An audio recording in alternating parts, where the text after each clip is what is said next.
So we are going to talk about the vital sign, right? Because in hospital, when you work, just measuring the vital sign, you can excluding who are the most priorities or which patient need the immediate care, right?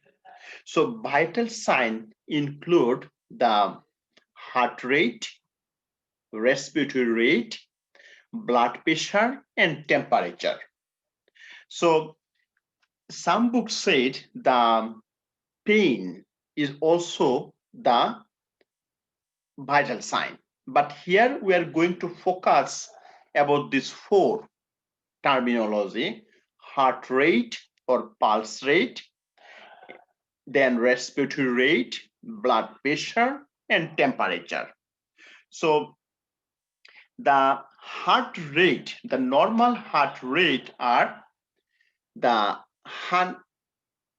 80 to 100 beat per minute, right? This is the normal heart rate.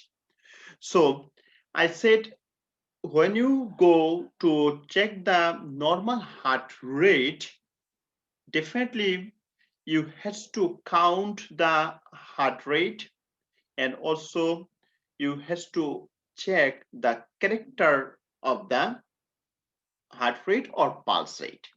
So here I said the normal range is 80 to 100. And in this picture, you can see a picture on the top, different area where we can count the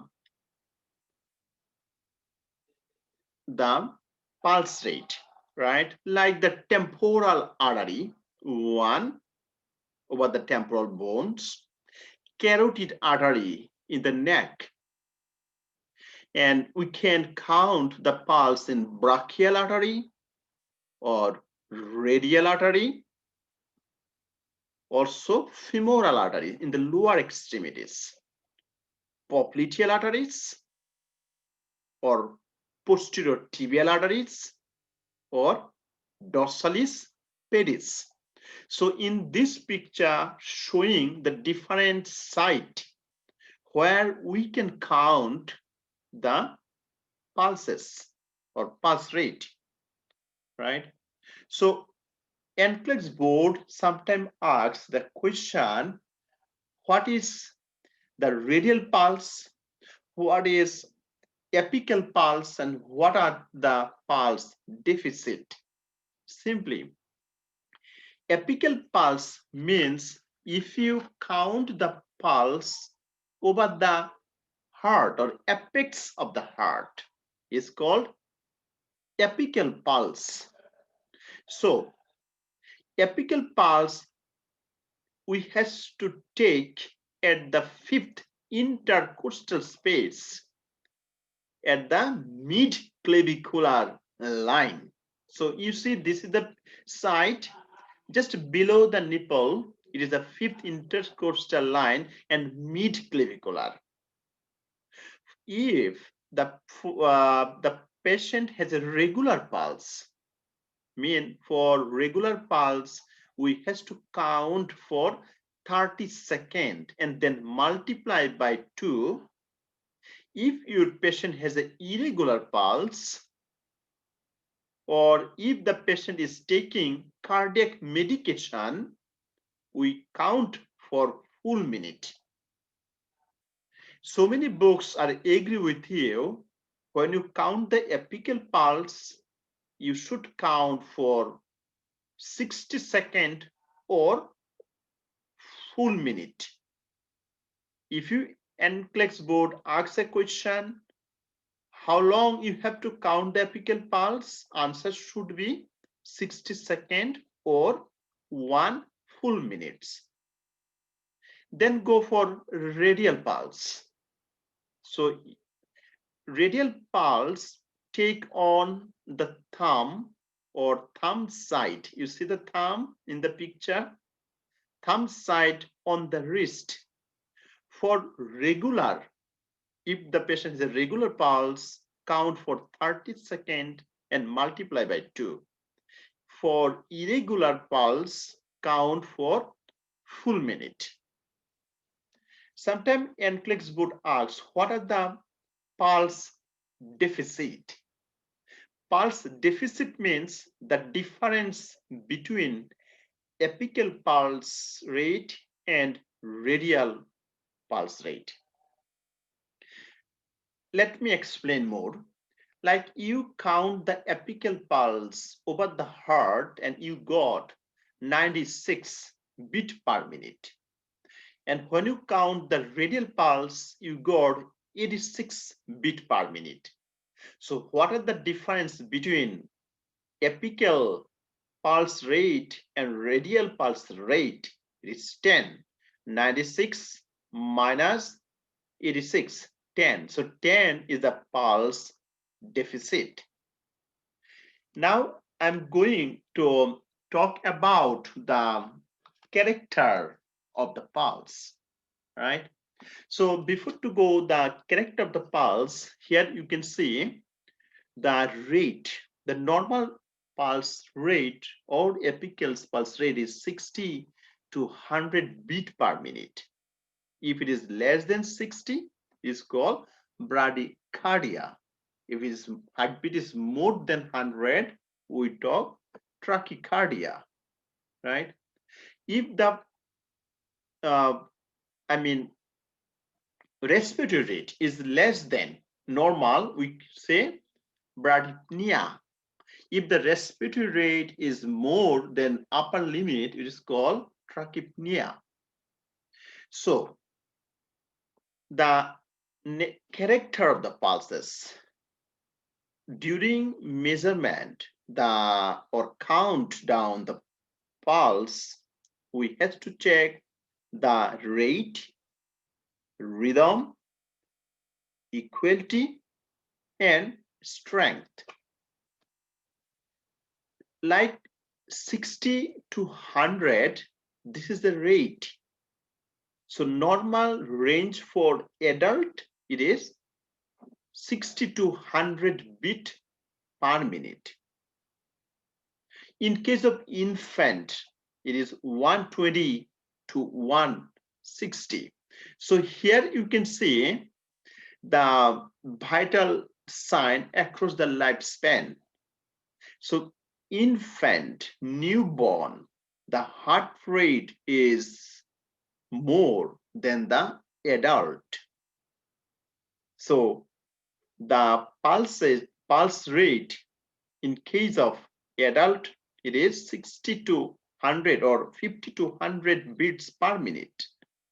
Whereas the infant, it is 110 to 130. In some books said 120 to 160 for the infant, and it is normal. So if I go back, the rhythm I said, when you count the pulse, you should check the rhythm. If it is regular interval in between two pulses, it is called regular. If it is irregular gap in between two pulses, it is irregular rhythm. Then we have to check the equality or symmetry. Like you count the left side pulse, then compare contrast with right side. Like you check the radial pulse in my left hand, you have to compare contrast in my right side. And this is called equality or symmetry. So is the compare contrast in between left side and right side. Then go for the strength. If your patient under the shock and you do not get any pulse, then it would be absent. Absence means 0.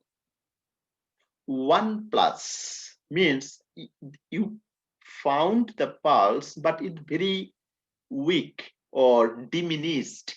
This is 1 plus, not normal. In case of the normal strength, it always 2 plus. If it is 3 plus, This means strong. If it is 4 plus, it's called bounding pulses, right? So next here we said in this picture showing just simply a picture, find your pulse, then count for 30 seconds and multiply. Here checking your pulse on the wrist. How to check? You can easily check your pulse on the inside of your wrist below your thumb and gently place 2 fingers of your other hand on the arteries. Do not use your thumb because it has or it owns pulse that you may feel, right? So next here a picture showing how to count the respiratory, pulse or apical pulse, and he's counting with time. And now we are going to talk about the second vital sign, and that is the respiratory rate. So the respiratory rate, the normal rate are in between 20 to 12 beat per minute, right? In case of infant, here the respiratory rate, adult I said 12 to 20, but some books say 16 to 20. In case of infant, it is 24 to 30, and some book mention 35 to 40 in case of infant. What about the school age? School age, it is 18 to 20, and some book mention 20 to 30, right? So if I ask you during the measurement, the pulse rate, what we has to count, right? In this picture, you can see how to count the respiratory rate. So place the patient in a semi-polar posture. This is the semi-polar posture. And place the hand on patient abdomen. For regular rate, I said it is 12 to 20. And if it is regular, count for 30 seconds and multiply by 2. If the irregular rate, count for 1 full minute, right? And now I said, when you count the respiratory rate, we have to assess the character. Character is the depth and quality for respiration. Like we have to check the rate. Already we said the normal in between 12 to 20. It is rate, respiratory rate. Then we have to check the depth. Is it deep or shallow? Like diabetic ketoacidosis, small respiration. It is rapid and deep, right? It is called depth. Then we have to check the rhythm. Rhythm is described as regular or irregular. Let me explain. When the chemoreceptor in the body detect raising the carbon dioxide level in the blood, like a patient has a shortness of breath because of COPD, or a patient has shortness of breath because of carbon monoxide poisoning.